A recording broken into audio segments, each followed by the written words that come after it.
certains de vos hommes qui étaient présents, vous avez accepté que ces hommes soient entendus par la commission? Non, quel homme était présent? Les hommes, parce que la commission a voulu interroger vos hommes également par rapport aux événements du 28 septembre. Avez-vous accepté cela, cette proposition? C'est ce que je dis. C'est-à-dire, ils ne connaissent pas la structure de la présence en ce moment. Moi, c'est le salon qui relevait de moi, c'est ce que je dis. Donc, si on généralise, d'abord, ça me faisait mal. Je les vois, les gens ne connaissent pas ce qui est en train de se passer, je suis assis. De l'autre côté, Dadis et les Tegouro ont fini de planifier pour mettre ça sur moi. Je suis assis, je vois ça. Les gens vont venir maintenant, tes hommes. Je vais montrer quel homme.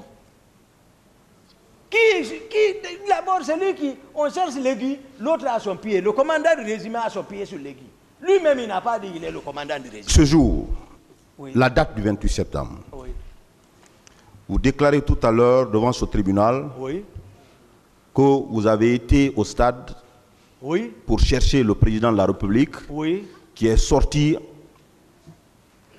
hors des principes de votre salon.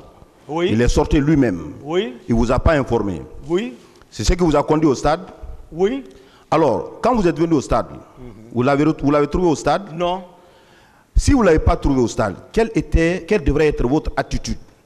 Si vous étiez venu pour chercher le président de la République au stade, arrivé, vous ne l'avez pas trouvé, quelle devrait être votre attitude immédiatement? Immédiatement, c'est vas-y, le réflexe qui m'a guidé d'aller vers les leaders parce que c'est que leur vie était en danger. Je ne pouvais pas ici me préoccuper de tout. Je connais un peu ce qui composait les gens là. C'est Dieu seulement encore, j'ai dit tout de suite, c'est le réflexe qui m'a amené vers les leaders politiques pour leur dire venez vers moi. Ils sont venus, ils savent. Combien de fois j'ai bataillé là-bas? J'ai réussi à les enlever là-bas. Le jour où j'ai appelé le président Sidia pour me reconnaître, il dit Toumba, c'est Toumba? J'ai dit oui. Il dit décris-moi, qu'est-ce qui était dans ta voiture, qu'est-ce qui a été fait? J'ai dit non, sur mon tableau de bord, il y avait beaucoup de mouchoirs blancs parce que je ne me sépare pas avec. J'ai dit je vous ai distribué ça. Avec les hauts de Koya, il dit oui. Il dit tu as raison. Il m'a reconnu tout de suite par ça. Vous confirmez devant ce tribunal que c'est vous qui avez conduit Sidia Touré? Sidia Touré. Et qui d'autre à la clinique? Louis Senifal. Et qui? Mouktar. Oui. Jean-Marie. Et Baouri. Il était dans votre convoi? Baouri, je ne le connaissais pas en ce moment. Mais s'il n'était pas avec moi, qu'il vienne nous aider en tant que réconciliateur, il n'a qu'à venir dire, effectivement, quand ils sont arrivés là-bas, ils sont venus en convoi ou pas. Ils ont trouvé qui à la clinique? Il n'a qu'à nous dire ça. Je sais que vous avez suivi avec intérêt les déclarations de M. Colonel Thieboro à cette barre. Voilà. Vous l'avez suivi avec attention. Avec attention particulière. Il a déclaré ici que c'est lui et quelques-uns de ses éléments qui ont conduit certains opposants à la clinique Pasteur. Et y arriver, votre troupe est venue composée de vous-même, de Marcel, pour venir les menacer que vous allez faire sauter la clinique. Il n'a pas parlé de Marcel. Il a déclaré ici qu'il a vu quelqu'un, Marcel, qui avait ça, c'est vers au stade. à la clinique même, qu'il vous a vu à la clinique, vous. Vous l'avez beaucoup coincé, c'est pour cela il rectifie le tir. C'est-à-dire il a renversé. Moi, je veux que les leaders même n'ont qu'à venir finir ça là-bas, la partie là. Je veux savoir les déclarations de M. Thieboro vous concernant par rapport aux menaces à la clinique, sont-elles vraies? C'est pas vrai. Parce que vous, à vous entendre, on comprend que c'est vous qui avez sauvé les leaders. Oui, c'est comme ça. C'est ça? C'est comme ça. Et lui aussi déclare que c'est son équipe qui a sauvé les leaders. Vous, à vous entendre, on comprend que c'est la troupe de M. Thieboro qui a menacé faire du mal aux leaders à la clinique. Alors, selon entre ces deux déclarations, quelle est la déclaration qui est vraie? Je n'ai pas dit, j'ai dit ils sont venus avec les Marcel. Je n'ai pas dit les hommes de Tegro menacés à la clinique. J'ai dit mais ils sont venus ensemble. Dès qu'ils sont venus, Marcel est descendu, sorti des grenades. J'ai dit tout de suite, j'ai dit Tegro était arrêté. Mais c'est eux qui sont venus ensemble. C'est ce qu'ils ne veulent pas reconnaître. Ils ne veulent pas reconnaître qu'ils sont venus me trouver m'opportuner là-bas. C'est ce qu'il est en train de cacher. Maintenant, monsieur le progrès, si vous devez arrêter quelqu'un là, ceux qui ont réussi l'ordre là, parce que moi, mon président m'a déchargé go, il dit, Toumba, il m'a empêché. Toumba, il n'a pas réussi l'ordre de moi. Mais je sais, qu'est-ce qu'il voulait dire? Il veut dire Toumba, c'est quelqu'un, c'est un monstre, il peut, comment il est imprévisible. C'est ce qu'il voulait dire. Mais moi, je vois, voilà. Alors, au moment où vous quittiez le camp, quand on vous a informé que le président est sorti, en violant les principes de sa sécurité, vous étiez sorti seul, selon vos déclarations, vous êtes sorti avec Foromo. Avec Foromo. Alors, où étaient plutôt vos éléments, les 32 personnes qui sont avec vous? Voilà, et voilà, je vais vous décrire un peu. Voici la présidence à l'intérieur. Le président occupe un bâtiment avec le ministre de la Défense. Maintenant, ils me font dos. Il y a un autre bâtiment qui est entre nous. Moi, je suis de l'autre côté. Donc, je ne peux pas voir la façade. Donc, à peu près, disons, 150 mètres nous séparent. Mais à partir de ce mois, moi, je suis dans le même alignement que Grand-Co. Il y a une route qui part directement de ce mois vers la sortie. Sans même avoir besoin d'aller contourner, aller chez le président, et tu vas aller voir là-bas. Vous voyez? Donc, moi, mes hommes, j'ai mon salon là-bas. Là où je dors, il y a au moins peut-être un groupe passe la nuit avec moi. C'est moi. Quand on parle de groupe, cette fois-ci, il faut prendre de 11 personnes. C'est-à-dire de 2 équipes. Je veux savoir, monsieur Diakité, je veux savoir, quand vous avez pris le départ pour aller chercher le président de la République, vous n'étiez pas avec vos hommes? Personne. Vous les avez laissés au camp Alpha Yaya? Et ils sont avec le président et l'autre sont dans mon salon là-bas. Je suis sorti avec vous. Demandez les leaders s'il y avait un militaire dans le véhicule ou un véhicule militaire nous suivait. Je vous ai dit de prendre toutes les conséquences contre moi. Alors, vous êtes venu au stade. Oui. Je reviens sur cette question. Oui. Parce que je vois une importance de revenir sur cette question. Oui. Quand vous êtes venu au stade, c'était dans l'intention de chercher le président de la République. Oui. Vous êtes venu jusqu'au stade. Hein? Vous êtes venu jusqu'au stade. Oui. Vous n'avez pas vu le président de la République. Oui. Vous êtes resté là-bas. Pourquoi? Non, je ne suis pas resté. Et ça, c'est automatique. Je vous ai dit, on m'a posé la question du temps. J'ai dit, je ne crois pas si j'ai perdu 10 minutes, 15 minutes là-bas. Ce n'est pas resté ça. Est-ce que en principe, vous devez faire 10 à 15 minutes sur les lieux? Non, au moins, je ne peux pas voir les gens. On est en train de massacrer les gens et que c'est-à-dire je sois indifférent. Comme ça, là. Ce que je pouvais faire quand même pour au moins sauver certains. Je suis médecin. Je suis fait pour sauver. Vous êtes dans l'armée depuis 2002, si je ne me trompe. Oui. Vous avez été recruté en 2002. Oui, oui. Ce jour, parce que c'était pas la nuit, c'était la journée. Oui. Pouvez-vous nous dire qui et qui aviez-vous vu en train de tirer au stade du 28 septembre? C'est que les militaires, les services étaient mélangés. Je ne peux pas ici. C'était des gens qui étaient connus par vous ou bien c'était des éléments nouveaux? Non, il y avait des inconnus. Je vous ai dit. Il y avait des inconnus. Les infiltrations là ne sont pas connues. Kalia, nous, on ne connaît pas. Et même, Kalia, on ne les connaît pas. Les gens de Gono, les gens de Makambo, hein, etc. Les gens de Georges, et tout ceci. Les gens qui sont sortis avec Marcel. Hein? Vous-même, vous avez fatigué ici le colonel Tchekbro. Vous l'avez demandé, tu sors, tu viens au stade, tu trouves des dispositifs, tu donnes ordre là-bas. Est-ce qu'il relève de toi? Parce que s'il ne relève pas de toi, tu ne te mêles pas. Tu les laisses jouer leur rôle. Mais s'il y a des gars, c'est-à-dire comme ce qui s'est passé, non, c'était inadmissible. J'ai intervenu. Vous avez vu Marcel au stade? Vous l'avez rencontré au stade? Marcel.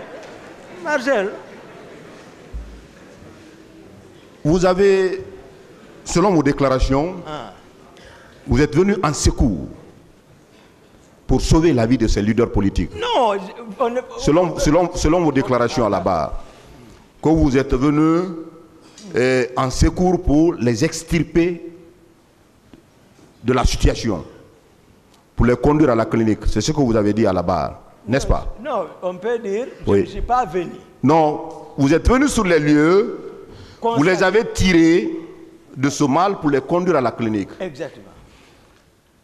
Est-ce que vous avez sauvé d'autres citoyens? Vous avez vu d'autres citoyens qui étaient encore dans le même mal? J'ai sauvé. Hein? Vous avez sauvé qui et qui? J'ai sauvé parce que j'ai dit, en sortant des gradins, au nom du jury, ce qui s'est passé entre les gens qui étaient dans le caniveau là, avec lui qui était arrêté au-dessus d'eux, ce n'était pas bien. Je l'ai dégagé d'une manière, non, il est parti. J'ai dit, ça c'est quoi ça? Ben, moi c'est comme ça, je donne les ordres. Je m'impose impérativement, et puis lui il quitte. Ceci là se lève, mais après on sort. Les leaders sont avec moi. Les leaders sont avec moi. Monsieur Sidiki, Monsieur Toumba. Nam. Monsieur Toto, Mamadouba Toto Kamara. Oui. Monsieur Mathirin Bangora. Oui. Vous cite clairement pour dire que c'est vos éléments qui sont allés au stade. Voilà, je les ai fait comprendre maintenant. C'est la structure de la présidence. Je les fais comprendre pour qu'ils comprennent. Et tous ils sont. Toto Marcel a frappé Toto. On dit c'est les hommes de Toumba. Heureusement, Dadis a vérifié. J'ai appris. À la sortie du post-contrôle, il se croise avec Général Toto. Marcel Gare, il le débarque, il ordonne ses hommes, tendez-le. Il le frappe là-bas. Toto rentre à la présence en pleurant, il rentre chez Dadis, il vient tomber. Il dit, tes hommes vont monter. Tes hommes vont monter, il pleure, il se tombe à terre. Dadis se lève la nuit là. Il regroupe tout le régiment. Pour eux, Toumba en sait. Moi, je ne savais même pas, j'étais dans mon bureau. J'ai vu Fourmi en train de tourner autour de moi. J'ai dit quoi? J'ai dit, nous, on a gâté quelque chose. On a frappé le général. J'ai dit, vous l'avez frappé? Il dit, oui. Il dit, le président a fait sortir tout le monde. Ils sont.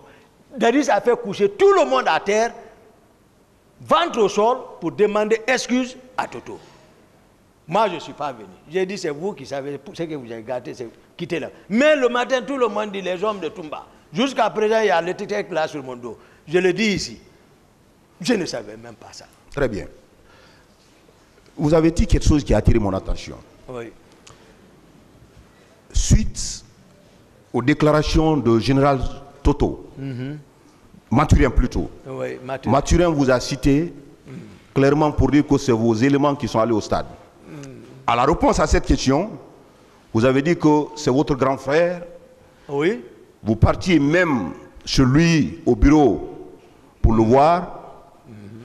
À mon avis, il n'y a pas d'antécédent entre vous et M. Mathurin Bangura. Il y a un antécédent. Quel est l'antécédent qui vous lie? Voilà. C'est-à-dire, la prise de pouvoir, hein? Et ils étaient d'abord dans un camp où on a dégagé. Puisque lui, aujourd'hui, il a la force, je ne vais pas dire le nom. L'intéressé qui voulait prendre le pouvoir, je l'ai dégagé à côté. Vous voyez, ça, le général Martinez, c'est un gendarme quand même. Moi, c'est lors du prise du pouvoir, moi, je l'ai connu. Je ne l'avais pas connu auparavant. Mais c'est qu'ils ne connaissent pas comment est la présence. Maintenant, c'est ce que moi, aujourd'hui, je suis en train de faire comprendre le peuple, le mensonge qu'ils ont fait monter contre moi, comment ils m'ont caricaturé, comment ils étaient en train de fabriquer. C'est une conception pour dire, maintenant, c'est ça Koundara. Venons, on va l'éliminer pour rendre compte au peuple, dire, quand nous étions venus, pour l'arrêter par rapport à cet événement, il s'est révélé, il a tiré, on l'a tiré, il est mort. Il n'y a plus de témoins. Maintenant, ils vont continuer le pouvoir. Voici, c'était le plan. C'était pour me tuer à Koundara. Maintenant, ah, on est venu l'arrêter, Toumba, vous le connaissez, donc c'est lui qui a envoyé les gens au stade, c'est lui qui a fait tout ça. Maintenant, il a refusé qu'on ne l'arrête. Maintenant, il a pris l'arme et puis ils l'ont tué, il est mort. C'est fini.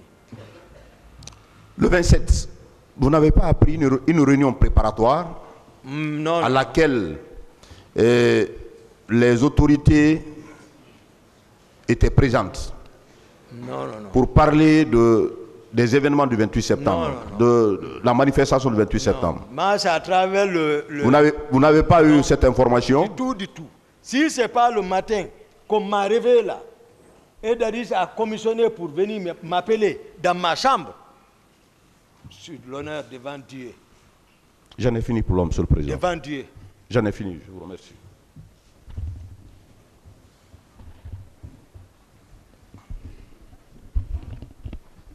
Merci, Monsieur le Président. Vouloir dire que toute question qui sortirait de ce cadre-là, vous apprécierez l'opportunité de répondre ou non. Je dois vous rappeler que vous avez un statut à cette barre. Vous êtes accusé comme tous les autres. C'est un rituel et nous vous poserons toute question susceptible d'éclairer la religion du tribunal. Vous n'avez pas un statut spécial, vous êtes accusé au même titre que ceux qui vous ont précédé. Ceci dit, il est vrai que vous êtes renvoyé pour des faits de complicité, d'assassinat, de meurtre, de complicité d'enlèvement, de torture, de séquestration de manifestants, de complicité de coups et blessures volontaires au stade du 28 septembre, de complicité de pillage de marchandises, de biens mobiliers, de l'incendie des magasins et conteneurs et leurs contenus, complicité de vol à main armée, non-assistance à personne en danger, enfin, pour avoir procuré illégalement aux recrues de Kalea des armes, munitions, instruments et autres moyens qui ont servi à la commission des crimes et délits au stade du 28 septembre, tout en sachant qu'ils devaient y servir. Alors, nous allons commencer. Je vais commencer par vous demander, la fois dernière, quand vous décliniez votre identité, vous aviez dit que vous étiez économiste, n'est-ce pas? Oui. Quel a été votre parcours universitaire, M. Camara? Merci, merci, monsieur le procureur. D'abord, je voulais juste revenir par rapport à ce que vous venez de dire.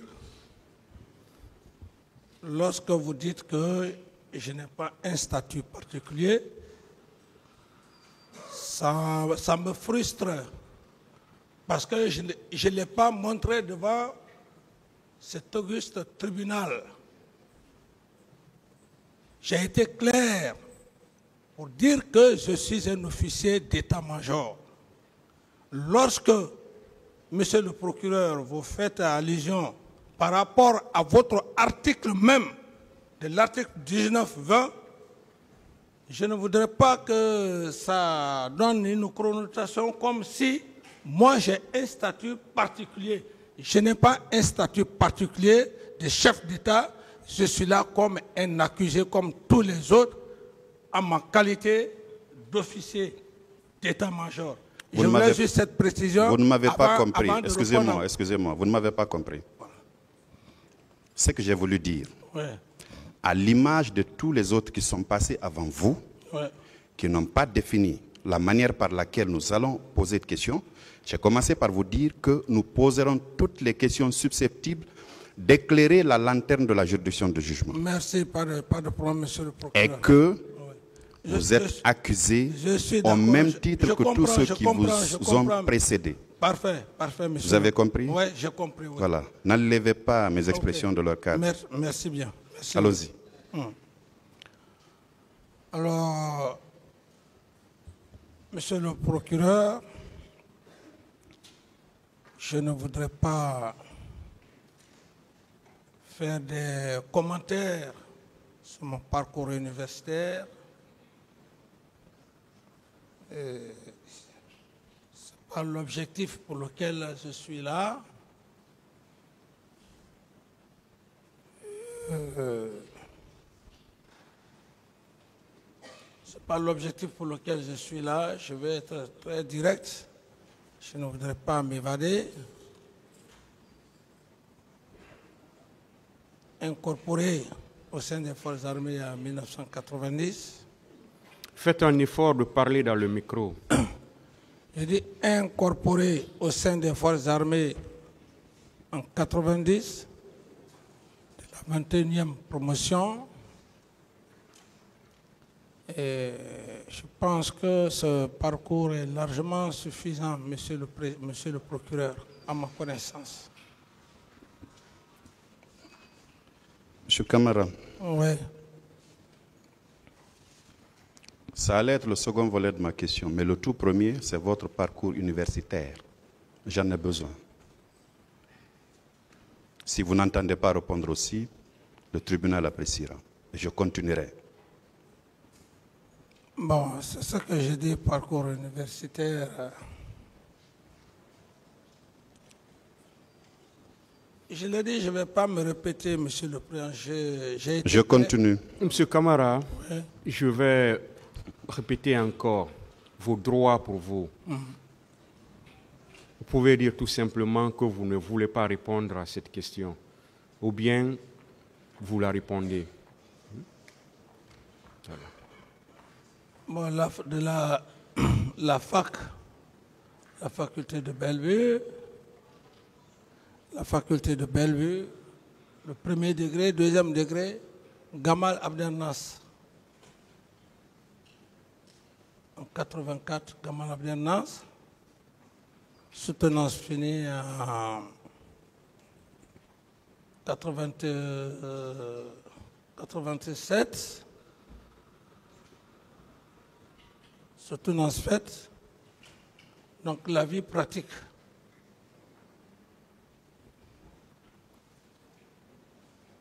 C'est tout?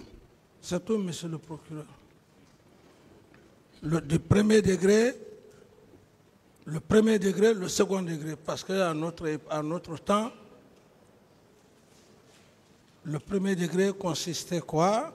La première année, la deuxième année, la troisième année. Vous faites la troisième année, vous faites maintenant un concours pour accéder à l'université réelle. Très bien. Et cette époque, vous échouez en troisième année, on vous demandait si vous voulez travailler dans la fonction publique, ainsi de suite. Et ceux qui avaient la chance d'avoir le concours, ils accédaient directement à l'université. Donc c'était un peu notre système. Ce n'est plus comme aujourd'hui, de la première année, deuxième année, troisième année, ainsi de suite. À notre époque, il y avait une différence. Premier degré, deuxième degré, première année, deuxième année, troisième année, vous n'êtes pas considéré comme universitaire. Était seulement considéré universitaire que ceux-là qui avaient obtenu le concours d'admission pour Gamal. C'est pourquoi je parle de premier degré et de deuxième degré. Très bien. En quelle année vous avez intégré les forces armées guinéennes? En 1990. En 1990. Ouais. Quel a été votre parcours militaire? Parcours militaire, classe 90, commune de base, au centre d'instruction d'infanterie de Kenya, 92, on est affecté dans les différentes unités, pour ne pas dire dans les différents états-majors. Une bonne partie à la douane, la police, la gendarmerie, l'armée de terre. Donc, j'ai eu la chance de rester dans l'armée, dans le groupe de l'armée de terre, parce que c'est ce qui était effectivement ma vocation. Et là, l'armée de terre, on m'envoie à l'intendance, service de l'intendance, au grade de caporal. Et c'est d'ailleurs, je ne pourrais pas parler de mon parcours sans rendre hommage au feu général Lansana Conté et au général Baldé Mamadou, qui toute cette promotion doit hommage. C'est à partir de cet instant, cet homme a pris le courage devant le président Feu Lansana Conté. Il dit: je ne veux pas former des officiers criminels. Leur diplôme universitaire, ils n'ont qu'à mettre dans la poche. Ceux-là qui ne voudront pas passer par les écoles, l'université c'est à part, les académies c'est à part. C'est à partir de ce moment, 92, chacun essayait de se battre. Ou personnellement, je me suis choisi deux voies. La première voie, il fallait me préparer pour le concours de Saint-Cyr. Et la deuxième voie, faire le concours d'admission pour les cours allemands. J'ai eu cette chance. Et pendant cette formation de cours, Dieu m'ouvra la porte pour l'Allemagne. Donc, une bourse, je l'ai obtenue pour l'Allemagne. Je suis allé en 1996. Donc, je rentre en Allemagne. Et les cours. Vous y avez fait combien de temps? Pour la première fois, je n'ai fait que 3 ans. D'accord. Il y a une deuxième fois? Voilà, après une deuxième fois. Vous avez fait combien de temps en ce moment aussi? Bon, les 3 ans, ça, bon, c'était l'académie. Après ça, je suis revenu. Quand je suis revenu, je fus nommé intendant adjoint au sein des Nations Unies. C'est de là-bas, comme je parlais tantôt de l'un de mes chefs que je ne vais jamais oublier, le général Bambo, venait de la France. Il m'a proposé au poste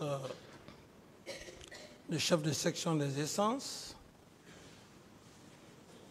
Donc 2001, 2002, 2003.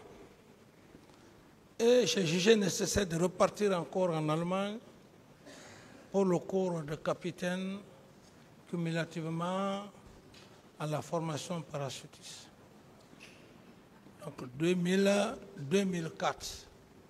2001, 2002, 2003, après l'intendance, voilà, je suis reparti. 2004 et je suis revenu en 2005. Bien. Alors, en 2009, suite au décès du président en fonction, le général Lansana Conté,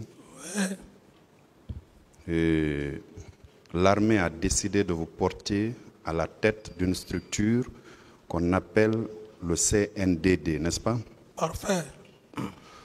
Comment et quand est née cette structure-là? C'était bien avant le décès du général ou bien après? Le CNDD? Oui. Le CNDD est né après le décès du feu général Lansana Conté, paix à son âme. Ce n'était pas de son vivant, c'est après sa mort. D'accord. Après sa mort. Parfait. Alors, comment il était structuré? Le CNDD? Le CNDD. Parce que vous en étiez le président. Ouais. Je me souviens qu'on parlait du secrétaire permanent et autres organes. Comment il était structuré?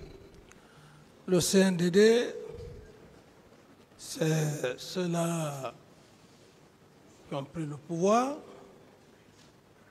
Je veux parler de mes collègues officiers qui ont formé, qui ont été constitués comme membres du CNDD. Et c'est les mêmes officiers qui m'ont choisi à la tête du CNDD, en l'occurrence, pour la première fois d'ailleurs, la toute première personne qui m'a annoncé, parmi tous les officiers, c'était le général Mathurin, quand il a fait cette déclaration. Et c'est comme ça que c'est venu la naissance du CNDD, monsieur le procureur. Bien, j'ai compris la naissance. Ouais. Je voudrais savoir quelle était la structure du CNDD. Non, le CNDD, il n'y avait pas une structure en tant que telle. Le CNDD est là, les fondateurs, certains sont ministres, et certains sont des secrétaires à des hautes fonctions, et c'est d'ailleurs l'administration même qui était le plus important sous mes yeux. Ce n'était pas un CNDD, comme on peut le dire, le CNDD, voilà, les militaires. Non, ce n'était pas ça. Du moment que j'avais déjà constitué, j'avais déjà choisi un Premier ministre charismatique, intellectuel, et je n'avais plus besoin. Moi-même, je n'y partais même plus au conseil de ministres. Je n'avais pas besoin d'appeler le CNDD. Appeler le CNDD, venir faire quoi? J'étais dans un objectif. Mon objectif, c'est ce que j'avais fait au bout de ces 11 mois. Donc, je n'avais pas besoin de dire, bon, les militaires, le CNDD, venez, on a telle réunion. Non. Donc, honnêtement, le CNDD était là uniquement que de nom, parce que c'est eux qui ont pris le pouvoir avec moi et qui m'ont désigné comme président de la transition, chef de l'État. Sinon, autre structure, dire bon, dans cette structure, c'est comme... Non, cela n'existe pas à ma connaissance. Ma question, en fait, on entendait parler du président du CNDD, du premier vice-président, du deuxième vice-président. Je me rappelle qu'il y avait un certain Moussa Keita, si mes souvenirs sont bons, qui était secrétaire permanent du CNDD. C'est cette structure organisationnelle-là que je voudrais que vous expliquiez au tribunal. Bon, ici, la prise du pouvoir, c'est les officiers qui décident. M. Moussa Dadis Camara, président du CNDD, par suite d'ailleurs d'un vote. Parce que quand je suis revenu pour la deuxième fois, c'est juste à titre d'information, quand j'ai vu le général Mathurin, quand il est venu me saluer, j'ai dit, mais mon général, je n'avais rien compris à cette époque. Moi, j'étais déjà en bas et c'est vous que vous êtes resté à la fenêtre pour me dire, venez. J'ai dit comment les choses sont passées. C'est là où il a dit non. Que puisqu'il y avait une tension entre vous trois, général Toto, paix à son âme, général Sekouba et moi, qu'on a procédé à un vote. C'est au cours de ce vote, là que tu as eu plus de voix. Donc j'étais curieux aussi de savoir. Alors donc, c'est en ce moment, le même jour où le vote a été fait par les officiers qui avaient la situation. Donc, au même moment, ils ont dit, premier vice-président, et général Toto, en tenant compte effectivement aussi du grade, et deuxième vice-président, général Sekouba. Ça s'est passé sans que les gens ne s'asseyent comme ça pour dire que des attributions, ainsi de suite. C'est ce qui s'est passé ce jour. Maintenant, le poste de secrétaire permanent que vous parlez, il fallait au moins avoir une coordination et s'il y avait des problèmes entre les militaires, et ce poste-là a été créé. Donc, voilà pratiquement. Je passe. Alors, à la prise de pouvoir, vous avez rappelé que c'était sans effusion de sang. Quand vous preniez le pouvoir, il n'y a pas eu une seule goutte de sang versée pour que vous soyez aux commandes. Ici ou bien devant votre bar? Oui. Non, je veux savoir, je ne vous coupe pas, monsieur le procureur. Je voulais juste que vous me dites, dans mes déclarations ici, ou bien quand j'ai pris le pouvoir pour la première fois. Parce que je me rappelle bien. Monsieur Camara, ouais. Vous êtes un peu pressé. Attendez que monsieur le procureur pose la question. Il n'a pas encore fini. Laissez-le poser la question. Parfait, allez-y. Allez-y, monsieur le procureur. À la prise de pouvoir, juste après, vous avez fait des déclarations. Parfait. Maintenant, on est d'accord. Il n'a pas posé encore la question. Soyez patient. Vous avez fait des déclarations. Parmi celles-là, je retiens que vous aviez indiqué à maintes reprises que vous avez pris le pouvoir sans effusion de sang. Parfait. Ensuite,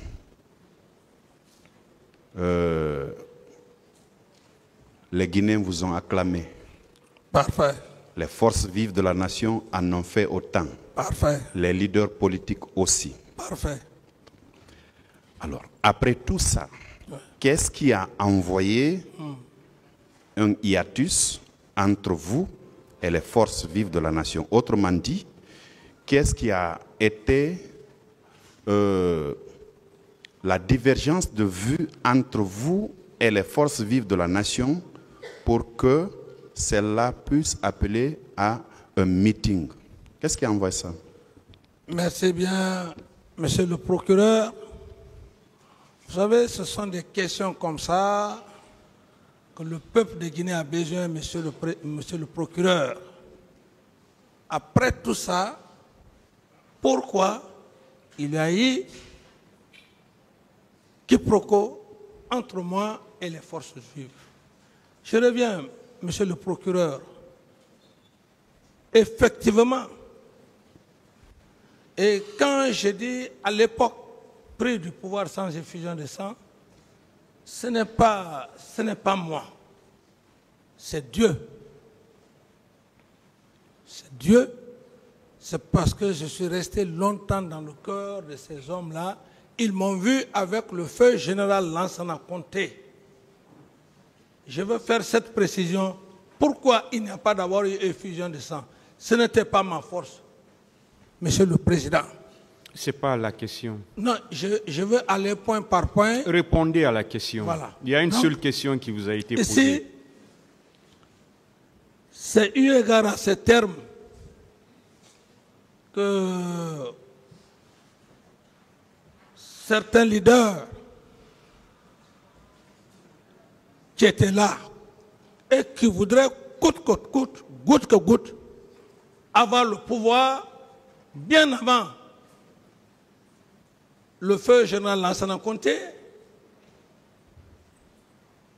ces leaders, je veux dire clairement et nettement, le professeur Alpha Condé, c'est ce que les gens ne veulent pas.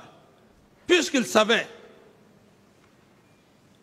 depuis le temps du feu Ahmed Sékou Touré, jusqu'au feu général Lansana Conté, ils voyaient, et dans des déclarations même, ils disaient qu'un régime, s'il n'y a pas ça, il faut passer par les armes. Donc, voir une jeune équipe qui est là, et avec les conditions qu'ils voulaient pour que les élections se fassent, après avoir embobiné toutes les forces vives étaient dans la poche du professeur Alpha ici. Aucun Guinéen ne peut le nier. Alors, il en a profité parce que les objectifs qu'il voulait que moi je fasse, je n'ai pas cette éducation. Je ne pouvais pas, je n'étais pas un homme manipulable. C'est pour cette raison que j'ai été très clair avec Monsieur le Président ici. Ces forces vives, il en a aussi roulé tous les leaders politiques dans la farine. Même moi. Mais à la seule différence que j'étais aussi intelligent. Cette force vive que vous parlez, Monsieur le procureur, quand on parle de force vive, il faut parler de LL, d'Alain Diallo. Il faut parler de M. Sidia. Le professeur Alpha Condé avait mobilisé, avait roulé tous ces leaders politiques dans la farine. Entouré de la société civile. Et d'abord, avec quelle expérience? Il en a vécu avec le feu Ba Mamadou, Père son âme, feu Sirajo. Et c'était le seul vétéran parmi ces jeunes. Quand il a fini de les embobiner, de leur donner confiance, dans l'esprit de dire, bon, même le jour où ils faisaient leur réunion pour dire, bon voilà, moi, je suis vieux, vous les jeunes, si vous vous laissez faire par ce jeune capitaine-là, c'est votre problème. Moi, j'ai fini mon temps, alors que c'était faux. Et les leaders politiques ont cru à ça. Donc, je reviens à votre question simplement, monsieur le procureur. Voilà. Revenez donc, sur ma question. S'il y a eu incompréhension entre moi et les forces vives, ce n'est pas le cheminement très rusé, méchant comme je l'ai dit et je réitère, du professeur Alpha, parce que ces objectifs n'ont pas été atteints.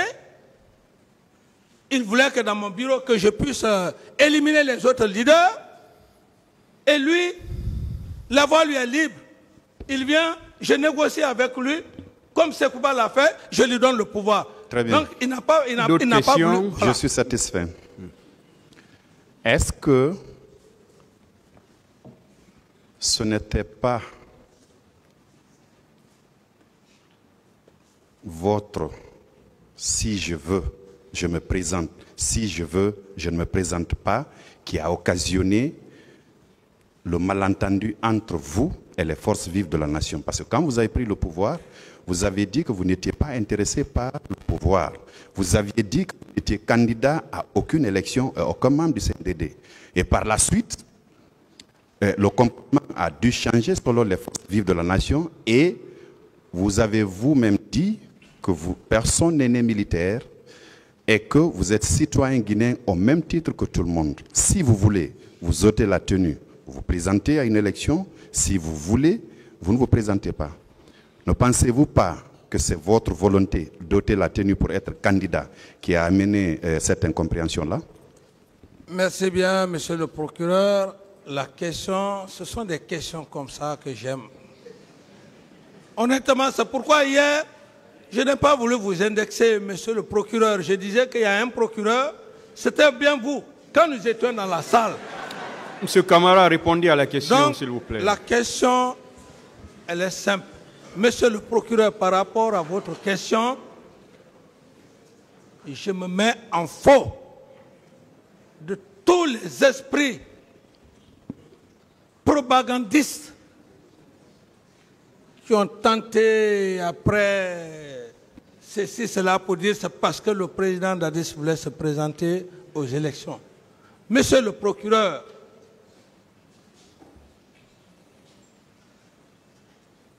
pour quelqu'un, je vais venir aux élections, comme vous dites que si ce n'est pas parce que par rapport à mes propos que j'ai tenus, et je ne vais pas nier, monsieur le procureur. Imaginez, un homme, vous prenez le pouvoir militaire, tu prends le courage de faire venir des barons.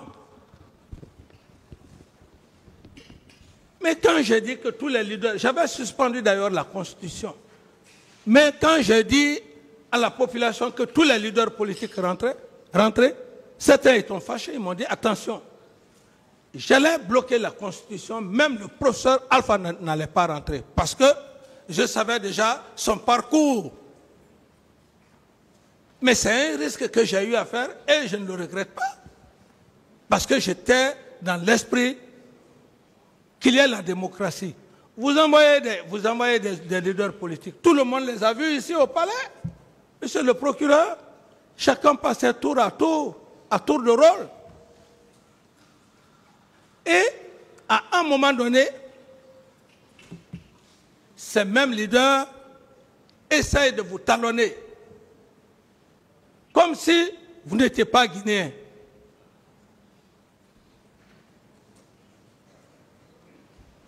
Monsieur le procureur. Et voilà cette confusion que même, je le dis, même le simple fait, de tenir ce langage, c'était le comportement, la manipulation, parce qu'il avait fini même, et là, dans un dialogue que je parle, il avait fini, il avait embobiné tout le monde.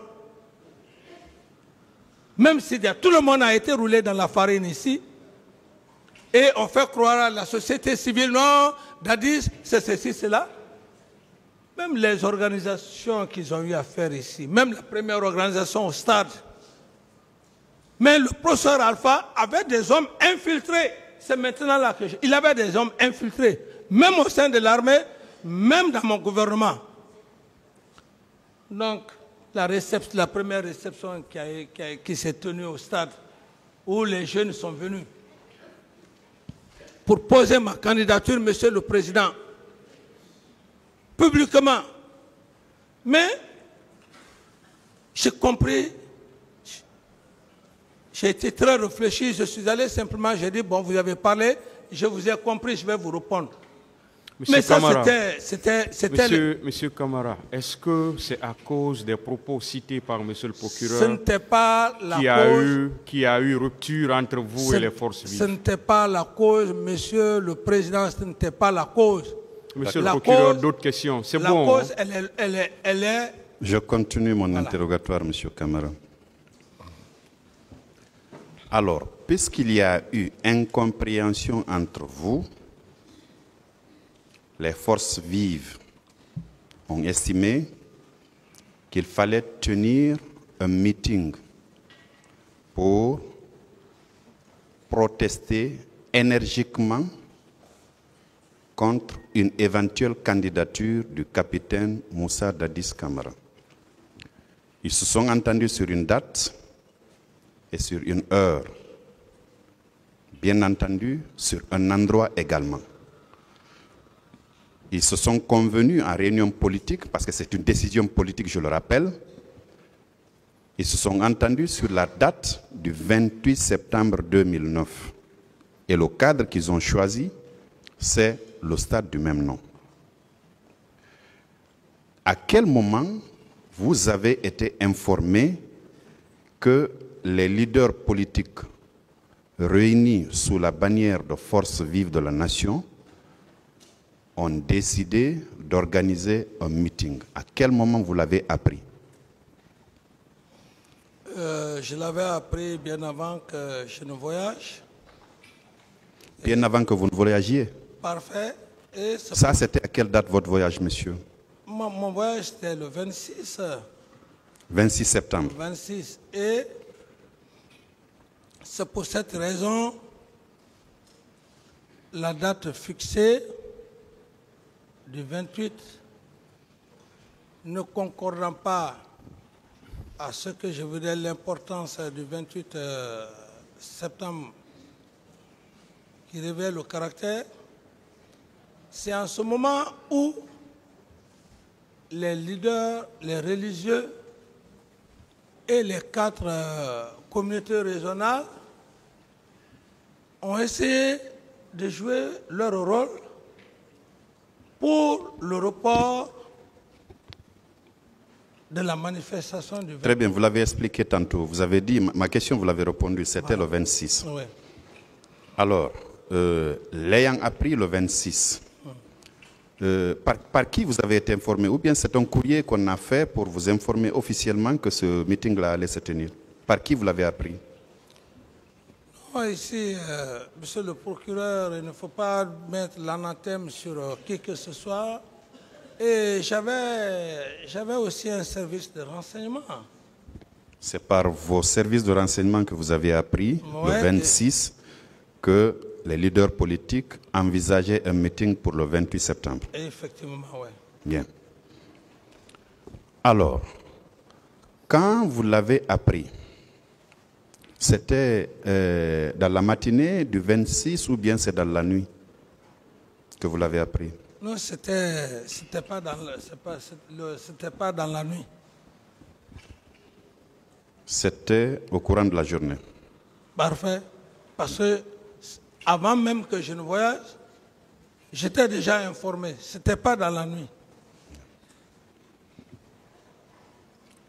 Alors, le 28, vers 1h du matin, vous avez appelé M. Sidia Touré. Oui. Pour lui demander de reporter le dit meeting à une autre date. Oui. Et l'endroit, éventuellement, de tenir le meeting au niveau du stade de Nongo, c'est ça? Oui. Bien. Est-ce que vous confirmez